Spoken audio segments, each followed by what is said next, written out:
Assalamualaikum warahmatullahi wabarakatuh. Bagaimana kabarnya Ananda semua? Semoga Anandaku semuanya dalam keadaan sehat walafiat, begitupun dengan ayah bunda. Semoga selalu diberikan kesehatan dan kekuatan, bisa mendampingi Ananda selama proses pembelajaran berlangsung. Oke, hari ini jumpa lagi dengan Bunda Asia pada mata pelajaran Pendidikan Agama Islam. Masya Allah, alhamdulillahirabbil alamin.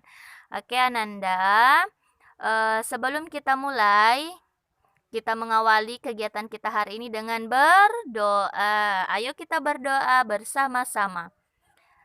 Adab berdoa. Angkat kedua tangan, kepala ditundukkan. Doa sebelum belajar. Bismillahirrahmanirrahim. Rabbi zidni ilman warzuqni fahman. Rabbi israh li sadri wa yassir li amri wahlul 'uqdatam min lisani yafqahu qawli. Allahumma inni as'aluka ilman nafi'an wa rizqan thayyiban wa amalan mutaqabbalan. Amin. Amin ya rabbal alamin. Oke Ananda, semoga kegiatan kita hari ini diridhoi dan mendapat keberkahan dari Allah Subhanahu wa taala. Alhamdulillah hari ini kita sudah masuk pada pembelajaran 9. Kita akan belajar tentang Asmaul Husna, yaitu meyakini Allah Maha Mengetahui dan Allah Maha Mendengar. Yang pertama, hari ini kita pelajari Al-Alim dulu ya, yaitu Allah Maha Mengetahui. Apa itu Al-Alim? Atau apa itu Allah Maha Mengetahui? Apa maksudnya Bunda? Jadi Al-Alim itu salah satu nama yang baik untuk Allah. Salah satu Asmaul Husna yang ada 99 itu. Nah, Al-Alim ini artinya Allah Maha Mengetahui. Allah mengetahui segala sesuatu yang diciptakannya. Apa yang diciptakan Allah? Semuanya ya, yang ada di langit dan di bumi. Pengetahuan Allah sangat luas dan tidak terbatas. Allah mengetahui segala sesuatu yang telah terjadi, sedang terjadi, dan yang akan terjadi. Jadi Allah itu mengetahui masa lalu yang sudah terjadi pada kehidupan kita, apa yang terjadi pada masa lalu kemudian Allah Maha mengetahui apa yang sedang terjadi. Dan Allah mengetahui apa yang akan terjadi di hari esok, atau apa yang akan terjadi di hari Rabu besok, di hari Kamis besok, atau tahun depan, bulan depan, minggu depan. Allah semua tahu apa yang akan terjadi, walaupun itu belum terjadi. Tapi karena Allah Maha Kuasa, Allah memiliki salah satu Asmaul Husnanya yaitu Al-Alim.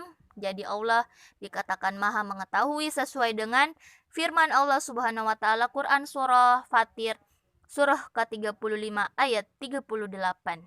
Kita simak sama-sama ya di bukunya pada halaman 113. Bismillahirrahmanirrahim. Innallaha alimu ghaibis samawati wal ard. Innahu alimun bidzatis sudur. Artinya, sungguh Allah mengetahui yang gaib atau tersembunyi di langit dan di bumi. Sungguh Dia Maha mengetahui segala isi hati. Jadi Allah itu Maha mengetahui yang tidak kelihatan, yang bersembunyi maupun mau bersembunyi dimanapun, Allah itu mengetahui. Allah Maha melihat di langit dan di bumi. Allah mengetahui segala isi hati walaupun tidak kita ucapkan, walaupun tidak kita ungkapkan, Allah itu tahu. Allah tahu niat baik Allah tahu niat buruk Ayat di atas menjelaskan bahwa Allah Maha Mengetahui. Allah mengetahui segala sesuatu, baik sesuatu itu tampak ataupun tidak tampak. baik sesuatu itu di langit maupun di bumi. Bahkan Allah mengetahui apa yang ada di dalam hati setiap hambanya, walaupun sesuatu itu tidak diucapkan ya. Jadi Allah itu maha mengetahui yang ada di langit, yang ada di bumi, yang tidak kelihatan. Nah, ataupun yang kelihatan Allah semua ketahui. Yang ada dalam hati kita, yang kita tidak ucapkan, tidak kita ungkapkan, tidak kita bilang ke orang lain, Allah itu maha tahu. Ya, jadi segala niat baik dan buruknya itu Allah tahu, walaupun tidak kita ucapkan. Sebagai anak muslim, kita harus meyakini dengan sepenuh hati bahwa Allah itu maha mengetahui atau al-alim. Dengan meyakini bahwa Allah maha mengetahui, maka kita akan berhati-hati dalam bertindak dan berucap ya. Iya, tentu saja, karena kita ini punya CCTV ya, bagaikan CCTV yang melihat kita dimanapun kita berada. Tapi penglihatan Allah itu lebih dari CCTV, karena biarpun di mana bersembunyi Allah tahu. Allah maha mengetahui segalanya. Nah, jadi kalau ada yang lihat ada Allah yang lihat pasti akan berhati-hati lagi bertindak, berucap, dijaga lisannya, dijaga tindakannya, dijaga sikapnya kepada semua orang. Ya, karena ada Allah yang lihat kita akan menyadari bahwa Allah mengetahui semua tindakan kita, walaupun dalam bertindak tidak ada orang yang melihatnya. Jadi kalau kita meyakini bahwa ada yang lihat ada Allah yang lihat nah pasti akan lebih hati-hati dalam bertindak, akan lebih hati-hati dalam berucap, karena ada yang melihat kalau makan kak kue 2 tapi tidak nali aja mamaku, ada Allah lihat kak deh, ndak jadi deh, simpan deh untuk kakakku. Atau misalkan bohong nah kalau bohong walaupun tidak tahu orang kalau bohong tapi kan ada Allah yang maha mengetahui segala isi hati kita. Jadi walaupun bohong bagaimanapun itu pasti ada Allah yang tahu nak, ada Allah yang maha mengetahui ya. Jadi walaupun tidak ada yang lihat, walaupun tidak ada yang tahu, kita harus berhati-hati dalam bertindak, karena walaupun tidak lihat orang tapi ada yang lihat Allah dimanapun berada nak, ada yang lihat Allah ya. Oke. Contoh menerapkan makna al-alim dalam kehidupan sehari-hari. Apa ya contohnya? Misalkan ini yang sesuai dengan gambar. Dia anak tersebut belajar walaupun tidak dilihat, belajar dengan sungguh-sungguh walaupun tidak ada yang lihat, walaupun tidak ada mamanya, bapaknya yang lihat tapi dia memang ingin bersungguh-sungguh untuk belajar. Yang kedua, khusyuk atau tidak khusyuknya sholat. Jadi ada Allah yang maha melihat apabila kita sholat memikirkan hal lain, atau kita sholat benar-benar khusyuk, benar-benar menghadap ke Allah, benar-benar fokus. Ya, jadi kalau tidak fokus itu sembarang mina pikir.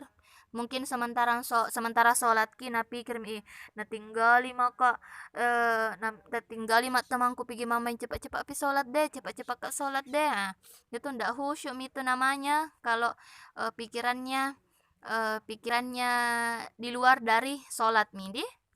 Nah, jadi Allah itu maha mengetahui nak, main-main sholat atau serius sholat, fokus sholat, itu ada Allah yang nilai, ada Allah yang lihat walaupun tidak ada orang lihat Nah, oke.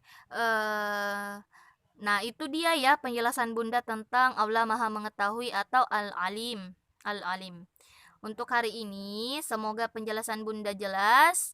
Bunda mau beri tugas ya. Tugasnya adalah halaman 114 nomor 2. Jadi silahkan dijawab di buku tulisnya. Nomor 2 A B C D. Apa yang dilakukan anak-anak pada gambar di samping? Nomor 2, bagaimana pendapatmu terhadap sikap anak-anak pada gambar di samping? Adakah yang melihat perbuatan anak-anak pada gambar di samping? Apa yang kamu lakukan jika melihat kejadian seperti gambar di samping? Nah, itu ada 4 pertanyaan. Nomor 2 yang harus Ananda jawab sesuai dengan kemampuan Ananda masing-masing ya, dilakukan secara mandiri. Dikerjakan di buku tulisnya. Jika ada yang kurang jelas silahkan dijapri ke Bunda ya, dipertanyakan ke Bunda. Oke, Ananda semua, semangat belajar. Semoga senantiasa dimudahkan Allah dalam menyelesaikan tugasnya. Semoga Ayah Bunda selalu diberikan kesabaran dan kekuatan untuk mendampingi Ananda. Insya Allah. Amin, amin ya robbal alamin. Sekian dari Bunda, syukron karena sudah menyimak video sampai selesai. Semoga hari ini kita mendapatkan ilmu yang bermanfaat. Oke, syukron Ananda semua. Assalamualaikum warahmatullahi wabarakatuh.